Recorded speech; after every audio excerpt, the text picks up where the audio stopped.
റഹ്മത്തിനെ കുറിച്ച് പറയുകയാണെങ്കിൽ അതിനെ ആ റഹ്മത്തിനെ 100 ഭാഗങ്ങളാക്കുകയാണെങ്കിൽ ആ 100-ൽ ഒരു ഭാഗം മാത്രമാണ് അല്ലാഹു സുബ്ഹാനഹു വ തആല ഈ ഭൂമിയിലേക്ക് അല്ലാഹു ഇറക്കിയത്. അല്ലാഹു സുബ്ഹാനഹു വ തആലയുടെ ഒരു റഹ്മത്ത് മാത്രമാണ്, ആ അനുഗ്രഹം കൊണ്ട് മാത്രമാണ് ഈ ലോകത്തെ മുഴുവൻ പിന്നെ സൃഷ്ടികൾക്കും പിന്നെ ഉള്ള കരുണ എന്ന് പറഞ്ഞാൽ അല്ലേ. ഇപ്പൊ ഒരു പൂച്ച, ആ പൂച്ച കുഞ്ഞിനോട് കരുണ കാണിക്കുന്നുണ്ട്, എത്രയോ മനുഷ്യന്മാര് കരുണ കാണിക്കുന്നുണ്ട്. അങ്ങനെ തുടങ്ങി മറ്റു അനേകം പിന്നെ ജീവികളും എല്ലാ ജീവികളും കരുണ കാണിക്കുന്നുണ്ട്. ഈ എല്ലാ ആളുകളും കരുണ കാണിക്കുന്നതിന്റെ ഏത് ഫലമായിട്ടാണ്? അള്ളാഹു ഈ ഭൂമിയിലേക്ക് ഇറക്കിയ ഒരൊറ്റ കരുണയുടെ ഭാഗമായിട്ടാണ്. അപ്പൊ ബാക്കിയുള്ള 99 റഹ്മത്ത്, ആ അനുഗ്രഹം അള്ളാഹു ആഖിറത്തിലേക്ക് അള്ളാഹുവിന് വഴിപ്പെട്ടവർക്ക് മാത്രം അള്ളാഹു സംവിധാനിച്ച് വെച്ചതാണ്. അല്ലാഹു സുബ്ഹാനഹു വ തആലയുടെ റഹ്മത്ത്, അനുഗ്രഹം ലഭിക്കുന്ന ഭാഗ്യവാന്മാരിൽ അല്ലാഹു സുബ്ഹാനഹു വ തആല നമ്മെ ഉൾപ്പെടുത്തി അനുഗ്രഹിക്കുമാറാവട്ടെ. അല്ലാഹു നൽകി അനുഗ്രഹിക്കുമാറാവട്ടെ. നാം പലപ്പോഴും നമ്മൾ ചിന്തിച്ചിട്ടുണ്ടാവും, ഞാൻ നിസ്കരിച്ചിട്ടില്ലെങ്കിൽ അല്ലെങ്കിൽ തെറ്റ് ചെയ്തു കഴിഞ്ഞാൽ അല്ലാഹു സുബ്ഹാനഹു വ തആല കഠോരമായ ശിക്ഷയ്ക്ക് നമ്മെ വിധേയമാക്കും.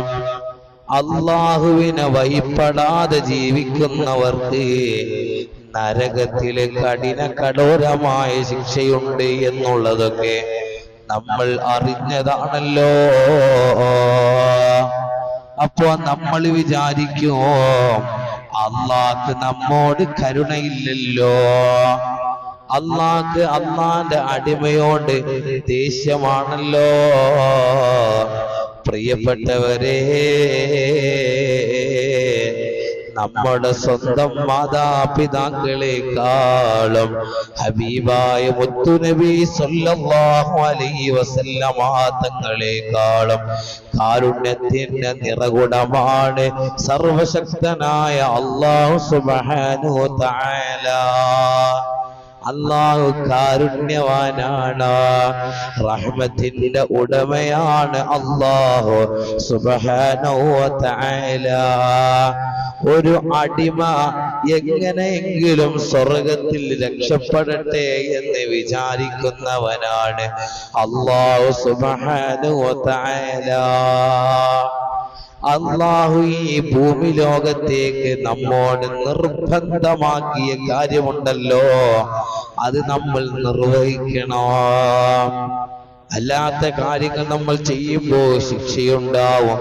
പക്ഷേ പടച്ച റബ്ബിനോട് നമ്മൾ എന്ത് ചോദിച്ചാലും, എത്ര നമ്മൾ 2 കരങ്ങളും താണുകേടി യാചിച്ചുകൊണ്ട് സർവശക്തനായ അല്ലാഹു സുബ്ഹാനഹു വ തആലയോട് കരഞ്ഞ് പ്രാർത്ഥിച്ചാൽ അല്ലാഹു നമുക്ക് അവന്റെ കാരുണ്യത്തിന്റെ നോട്ടം നമുക്ക് ഇട്ടുതരും. അല്ലാഹു ഏറെ കാരുണ്യവനാണ്. പ്രിയപ്പെട്ടവരെ, നമുക്കെല്ലാവർക്കും അറിയാമല്ലോ, 100 പേരെ കൊന്ന ഒരു മനുഷ്യനിക്ക് അല്ലാഹു സുബ്ഹാനഹു വ തആല പുറത്തു കൊടുത്തു. 100 പേരെ കൊന്ന മനുഷ്യനിക്ക് അല്ലാഹു സുബ്ഹാനഹു വ തആല പുറത്തു കൊടുത്തു.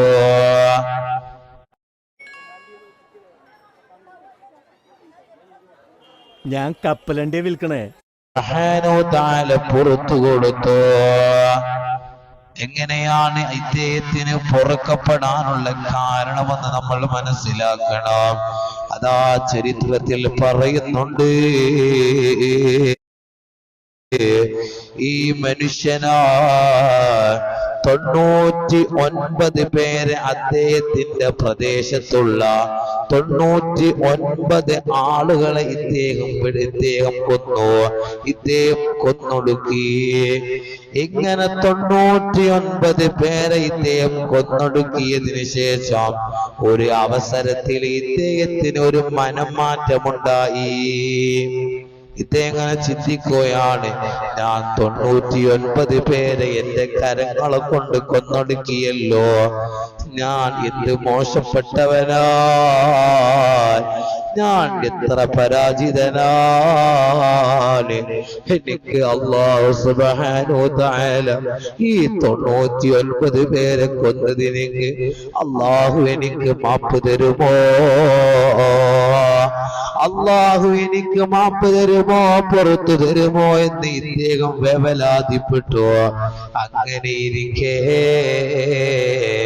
ആ നാട്ടിലെ ഒരു പുരോഹിതന്റെ അടുത്തേക്ക് പോയിക്കൊണ്ട് ആ പുരോഹിതന്റെ അടുത്ത് ചെന്നുകൊണ്ട് ഈ 99 പേരെ കൊന്ന മനുഷ്യൻ ചെന്നുകൊണ്ട് പറഞ്ഞു, ഓ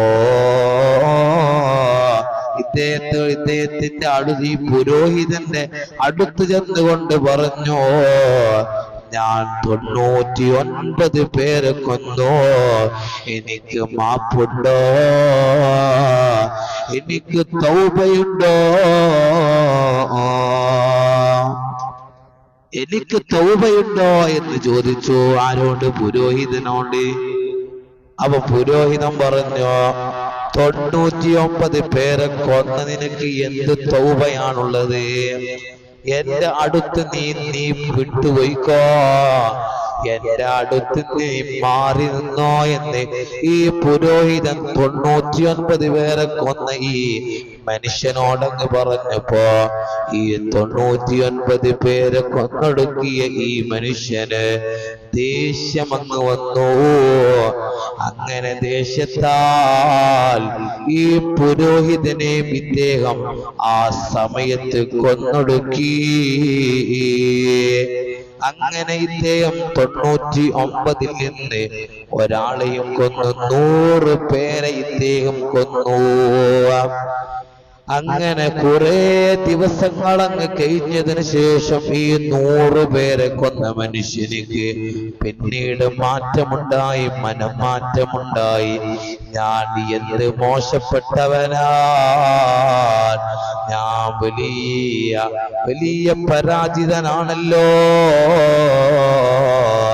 എനിക്ക് അള്ളാന്റെ അടുത്ത് തൗബയുണ്ടോ, എനിക്ക് അള്ളാന്റെ അടുത്ത് തൗബയുണ്ടോ എന്ന് ഇദ്ദേഹം ഓരോ മനുഷ്യരുടെ അടുക്കലേക്ക് ചെന്നുകൊണ്ട് പറയുമ്പോഴും ഒരു മനുഷ്യൻ ഇദ്ദേഹത്തോട് പറഞ്ഞു, ഇന്നാലിന്ന ഒരു നാട്ടില് ഒരു വലിയ പണ്ഡിതനുണ്ട്, ഒരു വലിയ ആലിമുണ്ട്,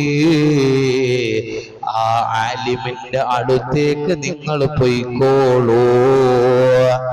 ഇങ്ങനെ ഈ 100 പേരെ കൊന്ന മനുഷ്യൻ ഈ ആലിമിന്റെ അടുത്തേക്ക് അങ്ങ് ചെന്നുകൊണ്ട് പറഞ്ഞു, ഞാൻ 100 പേരെ കൊന്നൊടുക്കി, ഞാൻ തെറ്റ് ചെയ്തതിൽ എനിക്ക് അതിയായ ഖേദമുണ്ട്, എനിക്ക് അല്ലാഹു പുറത്തു തരുമോ, എനിക്ക് അല്ലാഹു മാപ്പ് തരുമോ എന്നാ ഈ ആലിമിനോട് ഇദ്ദേഹം പറഞ്ഞപ്പോൾ ഈ ആലിമി മനുഷ്യനോട് പറയുന്നുണ്ട്, 2 നാടുകളുണ്ട്. ആദ്യം പറഞ്ഞ നാടുണ്ടല്ലോ, ഒരു പ്രദേശത്തെ ഈ ആലിമ് ഈ 100 പേരെ കൊന്ന മനുഷ്യനോട് പറയാണ്, നിനക്ക് തൗബയുണ്ട് എന്ന് പറഞ്ഞതിന് ശേഷം ഈ ആലിമ് ഇദ്ദേഹത്തോട് പറയുന്നു, ഒരു നാടുണ്ട്, ഒരു പ്രദേശമുണ്ട്, ആ പ്രദേശത്ത് ഒരുപാട് നല്ല മനുഷ്യന്മാരാണ്, അല്ലാഹുവിനെ ഇബാദത്ത് ചെയ്യുന്ന മനുഷ്യന്മാരാണ്. മറ്റൊരു നാടുണ്ട്, അല്ലാഹു വിലക്കിയ കാര്യങ്ങൾ അഥവാ നരകപ്രവേശനത്തിന് ഉതകുന്ന തരത്തിലുള്ള തെറ്റുകൾ ചെയ്യുന്ന നാടാണ്. അതുകൊണ്ട് തെറ്റുകൾ ചെയ്യുന്ന മനുഷ്യന്മാരുടെ പ്രദേശത്തേക്ക് നിങ്ങൾ പോകരുത്. അല്ലാഹുക്ക് ഇബാദത്ത് ചെയ്യുന്ന മനുഷ്യന്മാരുടെ പ്രദേശത്തേക്ക് നിങ്ങൾ പോകണം. എന്നാൽ നിങ്ങൾക്ക് അല്ലാഹു പുറത്തു തരോ? അങ്ങനെ ഇതാ ഈ ആലിമിന്റെ ഈ പണ്ഡിതന്റെ ഉപദേശം കേട്ടുകൊണ്ട് ഈ 100 പേരെ കൊന്ന മനുഷ്യനുണ്ടല്ലോ, ഈ 100 പേരെ കൊന്ന മനുഷ്യനുണ്ടല്ലോ, ഇദ്ദേഹം ഇതാ ആ അല്ലാഹുക്ക് ഇബാദത്ത് ചെയ്യുന്ന നാട്ടിലേക്ക് അങ്ങ് പോകുന്നു. അങ്ങനെ യാത്ര ചെയ്ത് വൈമധ്യേ ഇദ്ദേഹം ഈ ലോകത്ത് നിന്ന് വിട പറഞ്ഞു, മരണപ്പെട്ടു പോയി. മരണപ്പെട്ട ശേഷം ഇദ്ദേഹത്തിന്റെ റൂഹ് പിടിക്കുന്ന മലക്കുകളുണ്ടല്ലോ, മോശപ്പെട്ട ആളുകളുടെ, പാപം ചെയ്ത ആളുകളുടെ റൂഹ് പിടിക്കുന്ന മലക്കുകളുണ്ട്. നല്ലതുപോലെ സൽക്കർമ്മങ്ങൾ ചെയ്ത മനുഷ്യരുടെ റൂഹ് പിടിക്കുന്ന മലക്കുകളുണ്ട്. ഈ നല്ല മലക്കുകളും മോശപ്പെട്ട ആളുകളുടെ റൂഹ് പിടിക്കുന്ന മലക്കുകളും ഈ മനുഷ്യന്റെ അടുത്തേക്ക് എത്തി. അങ്ങനെ മോശപ്പെട്ട ആളുകളുടെ റൂഹ് പിടിക്കുന്ന മലക്കുകൾ അങ്ങ് പറയുമത്രേ, ഇദ്ദേഹം എന്റെ ആളാണ്, ഇദ്ദേഹം 100 പേരെ കൊന്ന മനുഷ്യനാണ്, 100 പേരെ കൊന്ന മനുഷ്യനാണ്, അതുകൊണ്ട് ഞങ്ങൾ കൊണ്ടുപോവുകയാണ്. ഇതങ്ങ് കേട്ടപ്പോൾ നല്ല മനുഷ്യന്മാരുടെ റൂഹ് പിടിക്കുന്ന മലക്കുകള് അതാ മറ്റുള്ള മലക്കുകളോട് പറയുന്നു, ഇദ്ദേഹം 100 പേരെ കൊന്നു, പക്ഷേ ഇദ്ദേഹത്തിന് ഖേദമുണ്ട്, ഇദ്ദേഹം തൗബയാകുന്ന ഖേദപ്രകടനം പ്രകടിപ്പിച്ചിട്ടുണ്ട്, അതുകൊണ്ട് ഞങ്ങൾ ഇദ്ദേഹത്തിനെ കൊണ്ടുപോവുകയാണ്. ഇങ്ങനെ രണ്ട് വിഭാഗം മലക്കുകളും അങ്ങ് തർക്കമങ്ങ് മൂർച്ഛിച്ചങ്ങ് വരുന്ന സന്ദർഭത്തില് ഇതാ ഈ 2 മലക്കുകളുടെയും തർക്കങ്ങൾ പരിഹരിക്കാൻ ഇതാ ഒരു മലക്ക് വരുന്നു. അങ്ങനെ ഈ മലക്ക് വന്നുകൊണ്ട് ഈ 2 വിഭാഗം മലക്കുകളുടെ ഇടയിൽ വെച്ച് പറയുന്നു, ഇദ്ദേഹം ആരുടെ വിഭാഗത്തിലേക്കാണ് വരേണ്ടത് എന്ന് നമ്മൾ ഒന്ന് നോക്കാം, നമുക്കൊന്ന് പരിശോധിക്കാം. അങ്ങനെ പരിശോധിക്കാണ്. ആ പണ്ഡിതന് പറഞ്ഞിട്ടുണ്ടല്ലോ എന്ത്, മോശപ്പെട്ട ആളുകൾ അഥവാ അള്ളാഹു ചെയ്യണ്ട എന്ന് പറയുന്ന കാര്യങ്ങൾ ചെയ്ത് ജീവിക്കുന്ന ആ നാട്ടിലേക്കും അള്ളാഹു ചെയ്യണമെന്ന് പറയുന്ന അങ്ങനെ ചെയ്ത് ജീവിക്കുന്ന നാട്ടിലേക്കും ഇദ്ദേഹം കൂടുതൽ ഏതിലേക്കാണ് അടുത്ത് എത്തിയത് എന്ന ദൂരെ നോക്കിയിട്ട് ഇദ്ദേഹത്തെ പിന്നെ ഏത് വിഭാഗത്തിലേക്കാണോ എന്ത് ചെയ്യാം, തരത്തിരിക്കാം, ഒന്ന് വേർതിരിക്കാം. അങ്ങനെ ഈ മലക്കങ്ങ് 2 വിഭാഗം മലക്കുകളോടങ്ങ് പറഞ്ഞപ്പോൾ അതാ ഇദ്ദേഹത്തെ അങ്ങ് നോക്കുമ്പോൾ ഇദ്ദേഹം ഏത് നാടിന്റെ അടുത്തേക്കാണ് എത്തിയതറിയുമോ?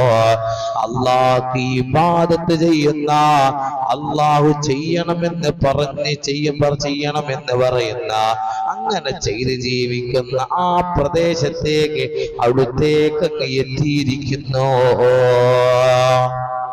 അങ്ങനെ നല്ല ആളുകളെ പിന്നെ ഇബാദത്തുകൾ ചെയ്യുന്ന ആ പ്രദേശത്തേക്ക് ഇദ്ദേഹം എത്തിയിരിക്കുന്നു. അതുകൊണ്ട് ഇദ്ദേഹത്തെ ആര് കൊണ്ടുപോവണോ? സാലിഹീങ്ങളുടെ റൂഹ് പിടിക്കുന്ന മലക്കുകളങ്ങ് കൊണ്ടുപോവണോ? പ്രിയപ്പെട്ടവരെ, നമുക്ക് തെറ്റ് ചെയ്തതിൽ ഒരു ഖേദമുണ്ടെങ്കിൽ ഇനി അങ്ങ് ജീവിതത്തിൽ ചെയ്യൂല എന്നുള്ള തീരുമാനമുണ്ടെങ്കിലോ അല്ലാഹു നമുക്ക് പുറത്തു തരുന്നതാ. കാരുണ്യത്തിന്റെ അധിപനല്ലേ സർവശക്തനായ അല്ലാഹു സുബ്ഹാനഹു വ തആല റഹ്മാനും റഹീമുമല്ലേ ബിസ്മില്ലാഹിർ റഹ്മാനിർ റഹീം എന്ന ആയത്തിലുള്ള റഹ്മാൻ റഹീം ഇത് അല്ലാഹുവിന്റെ ഇസ്മുകളിൽപ്പെട്ട ഒരു നാമമല്ലേ എന്താണ് റഹീം എന്ന് പറഞ്ഞാൽ ഈ ലോകത്തെ അല്ലാഹുവിനെ അനുസരിക്കുന്നവർക്കും അനുസരിക്കാത്തവർക്കും അല്ലാഹു ഗുണം ചെയ്യുന്നുണ്ട് അള്ളാഹുവിനെ അനുസരിക്കാത്തവർക്ക് വരെ ഈ ലോകത്ത് അള്ളാഹു എന്ത് ചെയ്യുന്നുണ്ട് ഗുണം ചെയ്യുന്നുണ്ട് അപ്പൊ എത്രമാത്രം അള്ളാഹുവിന്റെ കാരുണ്യം ഈ ലോകത്ത് ജീവിക്കുന്ന അള്ളാഹിനെ അനുസരിക്കാതെ ജീവിക്കുന്ന ആളുകൾക്ക് അള്ളാഹു കൊടുക്കുന്നുണ്ട് അല്ലേ അള്ളാഹിനെ അനുസരിച്ചവനും അള്ളാഹുവിനെ അനുസരിക്കാത്തവനും അള്ളാഹു ഈ ഭൂമി ലോകത്തെ ഗുണം ചെയ്യുന്നുണ്ട് അള്ളാഹു എത്ര വലിയ കാരുണ്യവാനാണ് എന്ന് നമ്മൾ മനസ്സിലാക്കണോ പക്ഷേ 99 ബാക്കിയുള്ള റഹ്മത്ത് അത് ലഭിക്കണമെങ്കിലോ അല്ലാഹുവിനെ ഈ ലോകത്ത് നിന്ന് അള്ളാഹു ചെയ്യാൻ പറഞ്ഞ കാര്യങ്ങൾ ചെയ്ത് ജീവിച്ചാൽ ആ 99 റഹ്മത്തുകൾ ലഭിക്കാൻ കാരണമാവും അള്ളാഹു രണ്ട് ലോകത്തും അള്ളാഹുവിന്റെ കാരുണ്യം ലഭിക്കുന്ന മഹാഭാഗ്യവാന്മാരിൽ അള്ളാഹു നമ്മെ ഉൾപ്പെടുത്തട്ടെ അള്ളാഹു നമ്മെ ഉൾപ്പെടുത്തട്ടെ പ്രിയപ്പെട്ടവരെ അള്ളാഹു നമുക്ക് ചെയ്തു തന്ന നിഅമത്തുകൾ എത്രയാണ് അള്ളാഹു നമുക്ക് ഒരുപാട് കാരുണ്യം നൽകിയില്ലേ وَإِن تَعُدُّوا نِعْمَةَ اللَّهِ لَا تَحْصُوهَا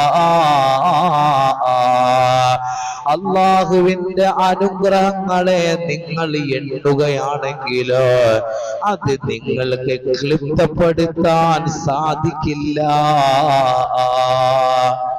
അത് നമുക്ക് ക്ലിപ്തപ്പെടുത്താൻ സാധിക്കില്ല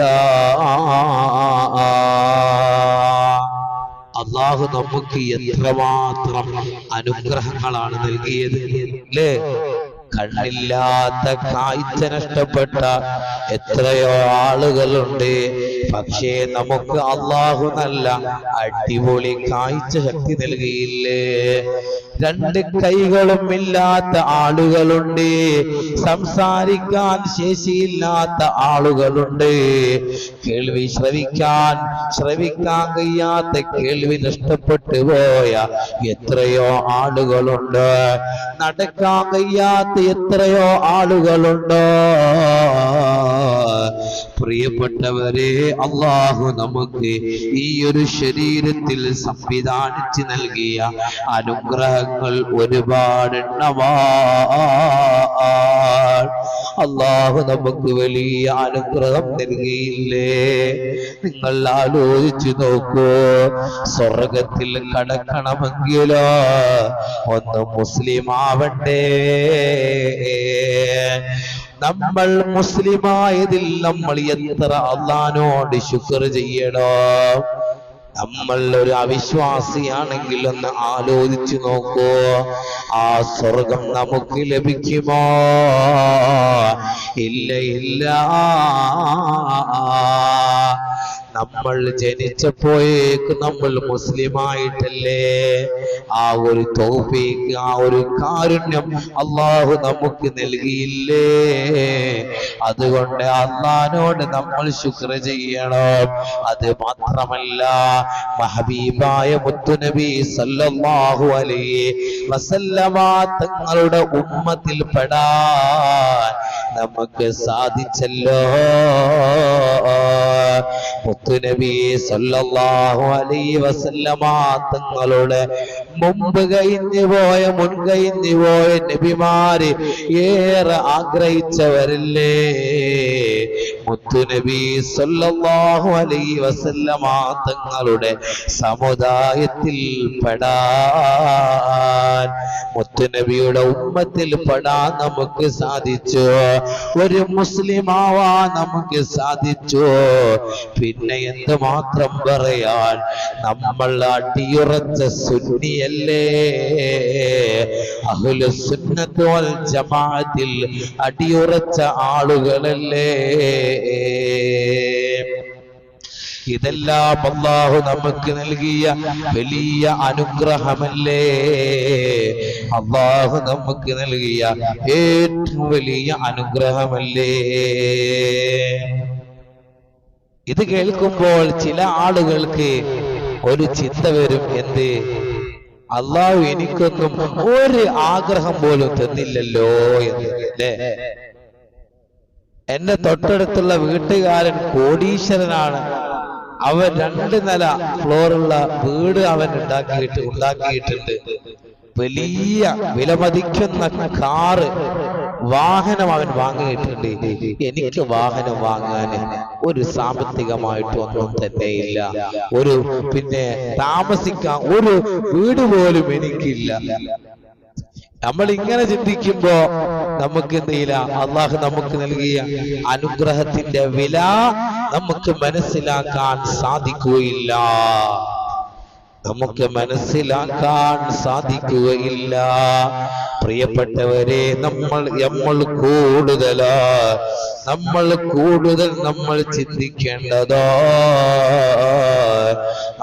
ചിന്തിക്കേണ്ടതോ നമ്മുടെ മുകളിലുള്ള ആളുകളിലേക്കല്ല, താഴെയുള്ള ആളുകളിലേക്കാണ് നമ്മൾ ചിന്തിക്കേണ്ടത്. എനിക്ക് അല്ലാഹു നൽകിയ സൗഭാഗ്യം, ഈ ഒരു സൗഭാഗ്യം ലഭിക്കാത്ത എത്രയോ മനുഷ്യന്മാരുണ്ടല്ലോ ഈ ലോകത്ത്. അങ്ങനെ നമ്മൾ ചിന്തിക്കേണ്ടത്. ഇപ്പൊ വീടില്ലാത്ത ഒരുപാട് ആളുകളുണ്ട്, അല്ലേ? വീടില്ലാതെ വാടകക്കും കോട്ടൈസിലും കഴിയുന്ന ആളുകളുണ്ട്. അപ്പൊ അവര് ചിന്തിക്കും, എനിക്ക് എന്നാണ് ഒരു വീടുണ്ടാവുക, വീടുണ്ടാക്കാനുള്ള പണം സമ്പത്തി എന്റെ കയ്യിലില്ല, അള്ളാഹു എന്നെ നോക്കുന്നില്ല, എനിക്ക് ഒരു അനുഗ്രഹവും അള്ളാഹു ചെയ്യുന്നില്ല എന്ന് നമ്മൾ മനസ്സിലാക്കാൻ പാടില്ല. നമ്മൾ വാടകക്കാണെങ്കിലും വാടക കൊടുക്കാനുള്ള സാമ്പത്തിക ശേഷി ആര് തന്നോ? അത് അല്ലാഹു നമുക്ക് തന്നു. വാടകക്ക് പോലും താമസിക്കാൻ കഴിയാത്ത ഒരുപാട് ആളുകളുണ്ട്. അവരിലേക്ക് നമ്മൾ ചിന്തിക്കണം. നമ്മുടെ അടുത്തൊരു വാഹനമുണ്ടെങ്കിൽ ഈ വാഹനമില്ലാത്ത ഒരുപാട് ആളുകളുണ്ടല്ലോ എന്ന് നമ്മൾ ചിന്തിക്കണം. താഴ്ന്നവരിലേക്കാണ് നമ്മൾ ചിന്തിക്കേണ്ടത്. അങ്ങനെയാകുമ്പോൾ അല്ലാഹു നമുക്ക് ചെയ്തു തന്ന നിഅമത്തുകളുടെ ഒരു വാല്യൂ, ഒരു വലുപ്പം നമുക്ക് മനസ്സിലാക്കാൻ സാധിക്കുന്നതാണ്. അതുകൊണ്ട് പ്രിയപ്പെട്ടവരെ, നമുക്ക് അല്ലാഹു അനുഗ്രഹം നൽകിയില്ലല്ലോ എന്നുള്ള ഒരു പരാതിയുടെ മനസ്സ് നമുക്ക് ഉണ്ടാവാൻ പാടില്ല. ഉള്ളത് കൊണ്ട് തൃപ്തിപ്പെടുന്ന ജീവിതമാണ് നമുക്ക് വേണ്ടത്. അല്ലാഹു നമുക്ക് സമ്മാനിച്ച നിയമത്തുകളുണ്ടല്ലോ, അനുഗ്രഹങ്ങളുണ്ടല്ലോ, ആ അനുഗ്രഹങ്ങളിൽ തൃപ്തിപ്പെടുന്നവരാകണം നമ്മള്, നന്ദിയുള്ളവരാകണം നമ്മള്. അങ്ങനെ ആകുമ്പോഴാൽ അല്ലാഹു സുബ്ഹാനഹു തആല നമുക്ക് അനുഗ്രഹങ്ങൾ വർദ്ധിപ്പിച്ചു തരിക. ആഖിറമാകുന്ന ആ അനന്തമായ ഒരു ജീവിതമുണ്ടല്ലോ, ആ ജീവിതത്തിലും അല്ലാഹുവിന്റെ 99 കാരുണ്യം നമുക്ക് ലഭിക്കല്ലോ. അത് ലഭിക്കേണ്ട അവസ്ഥ എന്തായിരിക്കും? നമ്മൾ ആലോചിച്ച് നോക്കി. സ്വർഗത്തിന് തന്നെ എത്ര സ്ഥാനങ്ങളുണ്ട്? 100 സ്ഥാനങ്ങളുണ്ട്, അല്ലേ? എല്ലാവരും പിന്നെ സ്വർഗത്തിന്റെ അവകാശികളായാൽ എല്ലാവരും സ്വർഗത്തിൽ ഒരുമിച്ച് കൂടല്ലേ ചെയ്യാം. സ്വർഗത്തിൽ 100 തട്ടുകളുണ്ട്, 100 മർത്തബകൾ, സ്ഥാനങ്ങളുണ്ട്. അതിൽ ഏറ്റവും മുകളിലുള്ള സ്ഥാനത്തിനാണ് എന്ത് പറയുക? ജന്നാത്തുൽ ഫിർദൗസ്, ജന്നാത്തുൽ ഫിർദൗസ് എന്ന് പറയുക. അപ്പം 100ാമത്തെ ഏറ്റവും ഉയർന്ന സ്ഥാനം, ഏറ്റവും അടിയിലുള്ള സ്ഥാനം, ആ അടിയിലുള്ള സ്ഥാനത്തിലേക്കും നമുക്ക് എത്തിപ്പെടാൻ കഴിഞ്ഞാലും ഈ ദുനിയാവ് ലഭിക്കുന്നതിനേക്കാൾ വലിയ സൗഭാഗ്യമാണ് സ്വർഗത്തിന്റെ ഏറ്റവും താഴെയുള്ള സ്ഥാനം. അത് ലഭിച്ചാലും അപ്പൊ നിങ്ങൾ ആലോചിച്ച് നോക്കി, അതിന്റെ മുകളിലോട്ടുള്ള സ്ഥാനങ്ങൾ. അള്ളാഹു നമ്മെ ജന്നാത്തുൽ ഫിർദൗസിൽ ഉൾപ്പെടുത്തി അനുഗ്രഹിക്കുമാറാവട്ടെ. വഇൻ ശകർതും ലഅസീദന്നകും വഇൻ കഫർതും ഫഇൻ അദാബി ലശദീദ്. നിങ്ങൾ നന്ദി ചെയ്താൽ അല്ലാഹു സുബ്ഹാനഹു വ തആല നമുക്ക് വർദ്ധിപ്പിച്ചു തരും, അനുഗ്രഹങ്ങൾ വർദ്ധിപ്പിച്ചു തരും. നമുക്കൊരു ബോധം ഉണ്ടായാൽ മതി. നമുക്ക് എന്ത് ലഭിച്ചാലും, നമുക്ക് നിസ്കരിക്കാൻ അള്ളാഹു വലിയ തൗഫീഖ് നൽകിയാലും, നമുക്ക് എന്തെങ്കിലും സൗഭാഗ്യങ്ങൾ ലഭിച്ചാലും അള്ളാഹനെ നമ്മൾ മറന്നു കളയാൻ പാടില്ല. ഇത് എല്ലാം റബ്ബ് എനിക്ക് നൽകിയതാണ് എന്നുള്ള ഒരു ചിന്തയാണ് നമുക്ക് വേണ്ടത്. എന്ത് ലഭിച്ചാലും അള്ളാഹിനോട് അൽഹംദുലില്ലാഹ് അൽഹംദുലില്ലാഹ് എന്ന് നമ്മൾ പറയണം.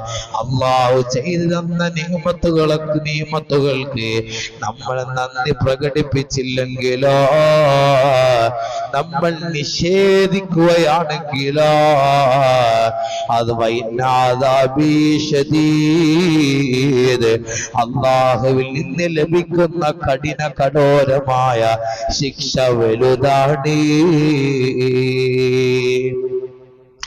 അല്ലാഹു സുബ്ഹാനഹു വ തആല നമുക്ക് നൽകിയ നിഅമത്തുകളിൽ നന്ദിയുള്ളവരാകുന്ന ഭാഗ്യവാന്മാരിൽ അല്ലാഹു നമ്മെ ഉൾപ്പെടുത്തി അനുഗ്രഹിക്കുമാറാവട്ടെ. അല്ലാഹു നമ്മെ ഉൾപ്പെടുത്തി അനുഗ്രഹിക്കുമാറാവട്ടെ. പ്രിയപ്പെട്ടവരെ, ഇന്നത്തെ ഈ ഒരു റമളാനിന്റെ 7ാം ദിവസം നമ്മൾ ഈ ഒരു പ്രഭാഷണത്തിൽ പറഞ്ഞതിന്റെ ആകെ ചുരുക്കം, അള്ളാഹു നമുക്ക് നൽകിയ അനുഗ്രഹങ്ങളെ കുറിച്ച് ഒന്ന് ചിന്തിക്കാനോ, 100 അനുഗ്രഹങ്ങൾ അള്ളാഹുവിന്റെ പക്കലുണ്ടെങ്കിൽ അതിൽ ഒരു അനുഗ്രഹമാണ് ഈ ഭൂമി ലോകത്തുള്ള മുഴുവൻ സൃഷ്ടികൾക്കും അള്ളാഹു നൽകിയത്. അതിന്റെ വലുപ്പം നമ്മൾ മനസ്സിലാക്കേണ്ടതുണ്ട്. അള്ളാഹു നമ്മൾക്ക് നൽകിയ അനുഗ്രഹങ്ങൾ തൃപ്തിപ്പെട്ടുകൊണ്ട്, നന്ദി ചെയ്തുകൊണ്ട്, നന്ദിയുള്ള അടിമയായി നമ്മൾ തീരേണ്ടതുണ്ട്. അല്ലാതെ നമ്മൾ അള്ളാഹനെ നിഷേധിച്ച് കളഞ്ഞാൽ അള്ളാഹുവിന്റെ പക്കലിലുള്ള കഠോരമായ ശിക്ഷക്ക് നമ്മൾ വിധേയമായി തീരും. അപ്പൊ അള്ളാഹു നമുക്ക് നൽകിയ അനുഗ്രഹങ്ങൾ നമ്മൾ നോക്കണം എന്നുള്ളതാണ്. നമ്മൾ അള്ളാഹിനോട് ദുആ ചെയ്താൽ മതി. അല്ലാഹുമ്മ റഹ്മനി യാ അർഹമർ റഹീമിൻ. അള്ളാഹു ഏറെ കാരുണ്യവാനാണ്, കരുണ ചെയ്യുന്നവനാണ്, കരുണാമയനാണ്. അള്ളാഹു ഏറെ കാരുണ്യവാനാണ്. അള്ളാഹുവിന്റെ കാരുണ്യം കൊണ്ട് നമുക്ക് സ്വർഗ്ഗം ലഭിക്കുന്ന ഭാഗ്യവാന്മാരിൽ നാം എല്ലാവരെയും അള്ളാഹു ഉൾപ്പെടുത്തി അനുഗ്രഹിക്കുമാറാവട്ടെ. അല്ലാഹു സുബ്ഹാനഹു വ തആല പറഞ്ഞത് കേട്ടത് എല്ലാം നമ്മിൽ നിന്ന് സ്വീകരിക്കുമാറാവട്ടെ. ഇന്നത്തെ ഈ ഒരു മജ്‌ലിസിൽ പ്രത്യേകം ദുആ ചെയ്യാൻ വേണ്ടിയൊക്കെ ഏൽപ്പിച്ചവരുണ്ട്. അല്ലാഹു സുബ്ഹാനഹു വ തആല അവരുടെയൊക്കെ മുറാദിനെ അല്ലാഹു ഹാസിലാക്കുമാറാവട്ടെ. അല്ലാഹു സുബ്ഹാനഹു വ തആല ഹാസിലാക്കുമാറാവട്ടെ. ഇൻഷാ അല്ലാഹ് ഇന്നത്തെ വിഷയമൊക്കെ മനസ്സിലായോ? അല്ലാഹുവിന്റെ അനുഗ്രഹത്തെ കുറിച്ച് ഒന്ന് മനസ്സിലാക്കുന്ന ആളുകളായി തീരുക എന്നുള്ളതാണ്. അല്ലെ, മനസ്സിലായില്ലേ? നമ്മൾ തെറ്റുകൾ ചെയ്തു കഴിഞ്ഞാൽ അള്ളാഹ് നമുക്ക് പുറത്തു തരാൻ കാത്തിരിക്കുക. എങ്ങനെ? നമ്മളൊന്ന് അള്ളാഹിനോട് ചോദിച്ചാൽ മതി, അള്ളാഹ് നമുക്ക് പുറത്തു തരും. അങ്ങനെയാണ്. അള്ളാഹുവിലെ നമ്മൾ സൃഷ്ടിച്ചത്. ഇപ്പൊ നമ്മളത് തെറ്റ് ചെയ്താല് ആ അള്ളാഹിനൊന്ന് അനുസരിക്കുക. ആ അള്ളാഹിനോട് അള്ളാഹ് ഞാൻ ചെയ്തു പോയി, ഇയാളെന്നെ സൃഷ്ടിച്ചത്, എനിക്ക് പുറത്തു തരണം എന്ന് പറഞ്ഞാല് അള്ളാഹ് എന്തായാലും പുറത്തു തരും. ആ ഒരു പുറത്തു തരണം എന്നുള്ളൊരു മനോഭാവം ദുആ ചെയ്യുന്ന ഈ ദിക്റൊക്കെ നമ്മൾ ചെല്ലുമ്പോ അല്ലാഹുമ്മ റഹംനി യാ അർഹമർ റഹീമിൻ എന്ന ദിക്റൊക്കെ ചെല്ലുമ്പോ അള്ളാഹ്ക്ക് വലിയ ഇഷ്ടമായിരിക്കും. എന്റെ അടിമ എന്നെ അനുസരിച്ച് എനിക്ക് ദുആ ചെയ്യാണല്ലോ എന്നുള്ള ആ ഒരു തോന്നൽ അള്ളാഹ്ക്ക് തന്നെ ഉണ്ടാവും. ഇൻഷാ അല്ലാഹ് അല്ലാഹു നാം പറഞ്ഞത് കേട്ടത് സ്വീകരിക്കട്ടെ. ഇൻഷാ അല്ലാഹ് വിഷയം മനസ്സിലായ ആളുകളൊന്ന് മനസ്സിലായി ഒന്ന് കമന്റ് ബോക്സിൽ എഴുതി അറിയാം. اللهم صل على سيدنا محمد وعلى آله وصحبه وسلم. اللهم صل على سيدنا محمد وعلى آله وصحبه وسلم. اللهم صل على سيدنا محمد وعلى آله وصحبه وسلم. اللهم صل على سيدنا محمد وعلى آله وصحبه وسلم. اللهم صل على سيدنا محمد وعلى آله وصحبه وسلم. اللهم صل على سيدنا محمد وعلى آله وصحبه وسلم. اللهم صل على سيدنا محمد وعلى آله وصحبه وسلم. اللهم صل على سيدنا محمد وعلى آله وصحبه وسلم. اللهم صل على سيدنا محمد وعلى آله وصحبه وسلم. اللهم صل على سيدنا محمد وعلى آله وصحبه وسلم. اللهم صل على سيدنا محمد وعلى آله وصحبه وسلم. اللهم صل على سيدنا محمد وعلى آله وصحبه وسلم. اللهم صل على سيدنا محمد وعلى آله وصحبه وسلم. اللهم صل على سيدنا محمد وعلى آله وصحبه وسلم. اللهم صل على سيدنا محمد وعلى آله وصحبه وسلم.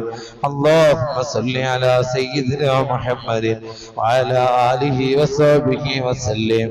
اللهم صل على سيدنا محمد وعلى آله وصحبه وسلم. اللهم صل على سيدنا محمد وعلى آله وصحبه وسلم. اللهم صل على سيدنا محمد وعلى آله وصحبه وسلم. اللهم صل على سيدنا محمد وعلى آله وصحبه وسلم. اللهم صل على سيدنا محمد وعلى آله وصحبه وسلم. اللهم صل على سيدنا محمد وعلى آله وصحبه وسلم. اللهم صل على سيدنا محمد وعلى آله وصحبه وسلم. اللهم صل على سيدنا محمد وعلى آله وصحبه وسلم. اللهم صل على سيدنا محمد وعلى آله وصحبه وسلم. اللهم صل على سيدنا محمد وعلى